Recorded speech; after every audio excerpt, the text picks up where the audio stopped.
how to install One UI 8 update. So head over to Settings application, scroll down, tap on Software Update,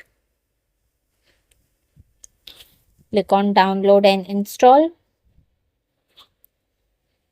You can schedule install also. Just click on Schedule Install and select the time, whichever you want. Then click on Done,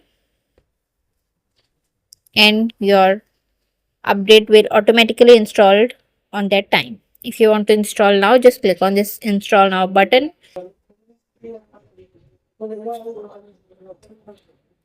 And in this way, you can easily install One UI 8 update. Thanks for watching. Please subscribe.